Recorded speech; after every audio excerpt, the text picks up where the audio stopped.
नमस्कार साथियों। जब टीवी चैनलों के माध्यम से ये खबर पता चला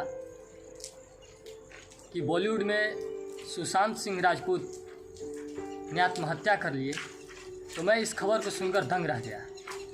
मुझे यकीन ही नहीं हुआ कि ये बिहारी बंदा भी ऐसा कर सकता है। मैं उसे बिहार से हम चैनल की ओर से श्रद्धांजलि अर्पित करता हूँ। क्या सच में ये बिहारी बंदा आत्महत्या कर सकता है? नहीं नहीं नहीं, मुझे बिल्कुल भरोसा नहीं है कि वो कभी आत्महत्या कर सकता है, क्योंकि आज के समय में जो हमारा बॉलीवुड है वो गिने चुने परिवारों के गिरफ्त में आ चुका है और बार बार उनके द्वारा छोटे शहरों से जो कलाकार उभर कर वहाँ जाते हैं अभिनय करने के लिए, उनको हमेशा उन परिवारों के द्वारा, उन खान गैंग, कपूर गैंग के द्वारा टॉर्चर किया जाता है। और कहीं ना कहीं सुशांत सिंह राजपूत की आत्महत्या के कारण भी यही है। ये नेपोटिज्म का जो आज मुद्दा गरमाया है, इसका एक ही कारण है, सुशांत सिंह राजपूत की आत्महत्या।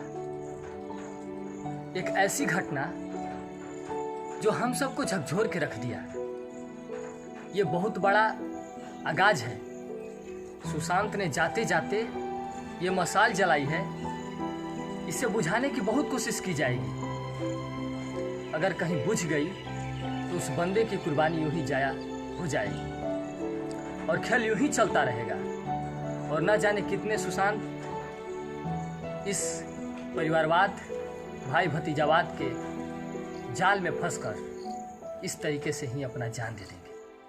इसके पीछे हमें दूसरों को ब्लेम करने से पहले खुद को टटोलना जरूरी है और ये तय करना है कि आगे ना ही कभी हम किसी अभिनेता या अभिनेत्रियों के बेटे बेटियों की मूवी देखेंगे और ना ही किसी नेता के बेटे बेटियों को वोट करेंगे।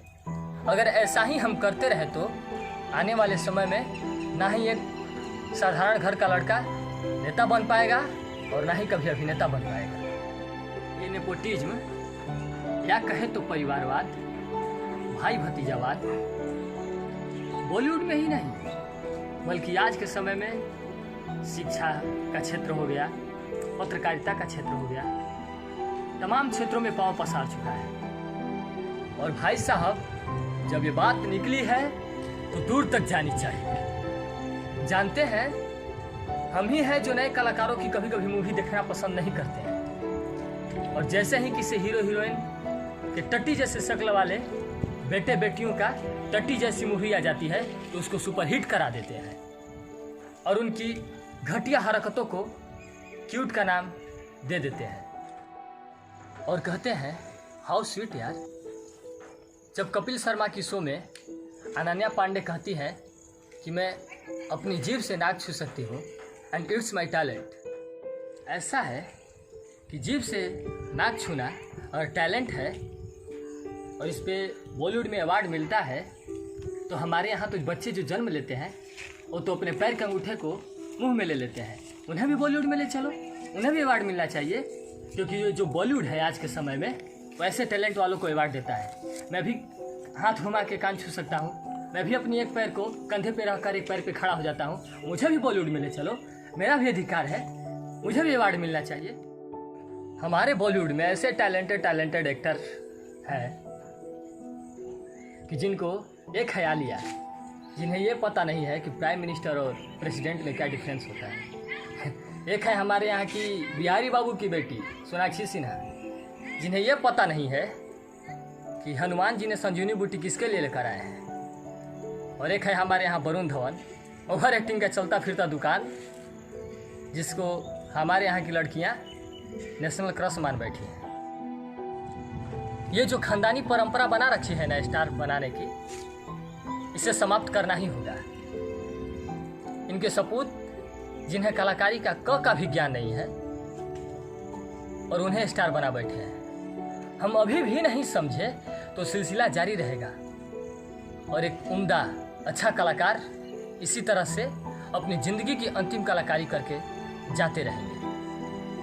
बॉलीवुड में कुछ लोग शोहरत के नशे और पागलपन में हमेशा छोटे शहरों से आए हुए कलाकारों का अपमान करते हैं। अपमान करना अपना हक समझते हैं और जब तक जिंदा दिल मर्द, एक बेहतर एक्टर, छोटे से शहरों से गया हुआ एक्टर उनके बेटे बेटियों के सामने जब खड़ा हो जाता है तो उनके बेटे बेटियों का शक्ल कान कटी हुई बकरी की जैसी लगने लगती है।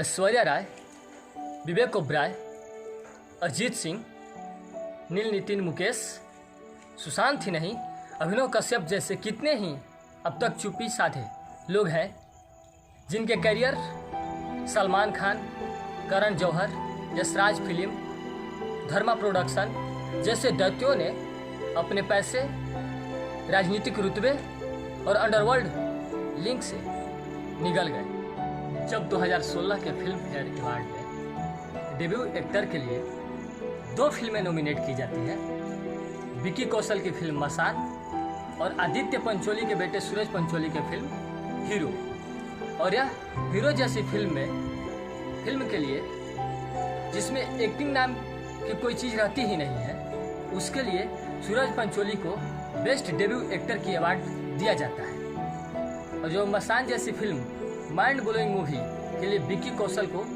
दरकिनार कर दिया जाता है। जब 2019 में करण जौहर के स्टूडेंट ऑफ द ईयर 2 के लिए जी सिने अवार्ड और फिल्म फेयर अवार्ड, अनन्या पांडे को बेस्ट फीमेल डेब्यू एक्ट्रेस और साथ ही साथ बेस्ट फ्रेश टैलेंट का अवार्ड दिया जाता है और छिछोरे जैसे मास्टरपीस मूवी को दरकिनार कर दिया जाता है। और इसी बॉलीवुड में तेरी मिट्टी में मिल जावा जैसे गाने को दरकिनार करके नंगा ही तो आया था क्या घंटा लेकर जाएगा गाना को अवार्ड दे दिया जाता है। रीजन बहुत है बॉलीवुड वालों तुम लोगों से नफरत करने के लिए। तुम लोगों ने प्रताड़ित करके सुशांत का जान ही नहीं ली, पूरे बिहार का कलेजा छीन लिया है। याद रखना बॉलीवुड वालों, सबका हिसाब होगा। रहेगी हिम्मत जब तक टूटेंगे नहीं, जिस दिन टूट गए फिर दिखेंगे नहीं। और आप सभी ने इस वीडियो को अंत तक देखा उसके लिए बहुत बहुत धन्यवाद।